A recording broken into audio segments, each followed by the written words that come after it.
যারা ট্রোলিং করছে ওটা করে তাদের রুজি রোজগার হয় কি হয় না। তো অকারণে ট্রোলিংটা কোথাও একটা খারাপ লাগে এবং একটা কনফিডেন্স ব্রেক করে। বেকার কোনো কারণ ছাড়া যারা ট্রোল করে আমার সত্যি একদম সময় নেই তাদের ব্যাপারে ভাবার।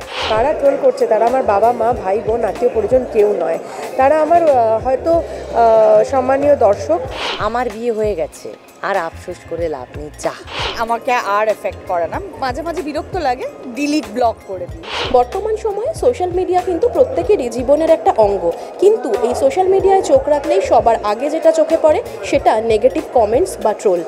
এই ট্রোলের বন্যা কিভাবে সামলান তারকারা? তারকাদের ব্যক্তিগত জীবন নিয়েও কিন্তু কটূক্তির অন্ত নেই। কি বললেন তারকারা, কিভাবে সামলান তারা ট্রোল? শুনে নেব তাদের মুখ থেকেই। আমার বিয়ে হয়ে গেছে আর আফসোস করে লাভ নেই, যা। আর কাঞ্চনের যে বান্ধবীরা আছেন যারা পেলেন না, পাবার আশায় ছিলেন, তা কাঞ্চনেরও তো এনগেজড হয়ে গেছে। যাই না, ভবিষ্যতে একবার ভেবে দেখতে পারেন, কিন্তু ততদিন ভবিষ্যৎ আস্তে আস্তে আপনারা নিজেরটা ভেবে নিন এবং নিজেরা নিজেদের ভালোবাসার মানুষদের সাথে থাকুন, পাশে থাকুন, যেভাবেই হোক ভালো রাখুন, তাহলেই দেখবেন ভালো থাকবে। একজন পুরুষ মানুষ কিছু করলে সেটাকে বলা হয় ভালো, বা সেটা তার হি ইজ আ ম্যান বলা হয়। একজন মহিলাই যদি সেই জিনিসটা করে, সেটা নিয়েই চারটে খারাপ কথা লেখা হবে, কি প্রশ্ন তোলা হবে, তাই না? মানে আমাকে কে একটা বললো, কোথায় একটা আর্টিকেল বেরিয়েছে, আমি বেড়াতে গেছিলাম, সেটা নিয়ে একটা আর্টিকেল বেরিয়েছে। আই ওয়াজ লাইক, আজকে যদি আমার জায়গায় পুরুষ মানুষ হতো, সেটা তাকে নিয়ে তো কিছু বলা হচ্ছে, আমাকে আর এফেক্ট করে না, মাঝে মাঝে বিরক্ত লাগে, ডিলিট ব্লক করে দিই। ট্রোল তুমি কারোর কাছ থেকেই হতে পারো, শুধু সাধারণ দর্শককে বা সাধারণ মানুষকে দোষ দিয়ে লাভ নেই। So it doesn't effect me, block করে দিই। মানুষের ভালোবাসা বা তাদের ভালো লাগা সেটা ভীষণ ম্যাটার করে, পুরো কাজটাই তাদের জন্য। তারা যখন অকারণে ট্রোলিং করেন, খারাপ তো লাগতেই পারে, অনেক সবসময় সব কিছু ভালো করি অবশ্যই নয়, কিন্তু অকারণে ট্রোলিংটা কোথাও একটা খারাপ লাগে এবং একটা কনফিডেন্স ব্রেক করে। কিন্তু আমার মনে হয় সেটাও উইথ এজ এবং উইথ টাইম, উইথ ম্যাচুরিটি অনেকটা কাটিয়ে উঠছে। ট্রোল নিয়ে আমি বলবো কি, যারা ট্রোলিং করছে ওটা করে তাদের রুজি রোজগার হয় কি হয় না। তো তাদের কাজ হচ্ছে, আর নিজেদের নিয়ে তো ট্রোল করলে চলবে না, যাদের নিয়ে ট্রোল করলে চলবে, লোকে শুনবে, তাদের নিয়ে ট্রোল করছে, তো আমি এনজয় করি।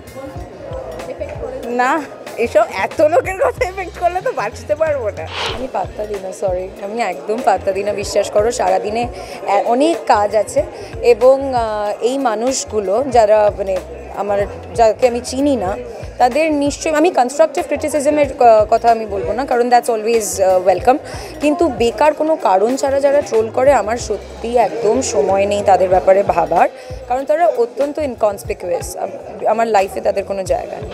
এখনও অবধি ট্রোল হইনি, যদি হই তখন দেখবো, আমার মনে হয় না খুব একটা কিছু এফেক্ট করবে। কারা ট্রোল করছে তারা আমার বাবা মা ভাই বোন আত্মীয় পরিজন কেউ নয়, তারা আমার হয়তো সম্মানীয় দর্শক। কিন্তু যদি মানে ট্রোলিং তো লোকে আর ভেবে চিন্তা করে না, মনে হয় করে ফেললো, সেক্ষেত্রে কতটা মানে দর্শকদের ওপর থেকে না আমরা আস্থা রাখতেই চাই, সবসময় আস্থা রাখতেই চাই, কিন্তু এই জাস্ট ফেসলেস হয়ে চারটে কথা বলে দেওয়ার মধ্যে কোনো রেসপন্সিবিলিটি আছে বলে আমি মনে করি না। তো চারটে ইরেসপন্সিবল লোককে নিয়ে আমি ভাববো কেন? একজন পুরুষ মানুষ কিছু করলে সেটাকে বলা হয় ভালো, বা সেটা তার হি ইজ আ ম্যান বলা হয়। একজন মহিলাই যদি সেই জিনিসটা করে, সেটা নিয়েই চারটে খারাপ কথা লেখা হবে, কি প্রশ্ন তোলা হবে, তাই না? মানে আমাকে কে একটা বললো, কোথায় একটা আর্টিকেল বেরিয়েছে, আমি বেড়াতে গেছিলাম, সেটা নিয়ে একটা আর্টিকেল বেরিয়েছে।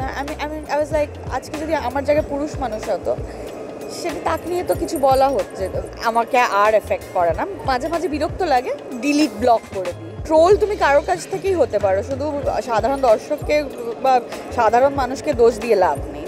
So it doesn't effect me, block করে দিই। কুছ তো লোক কহেঙ্গে, লোগো কা কাম হ্যায় কহেনা, এমনটাই মনে করেন তারকারা।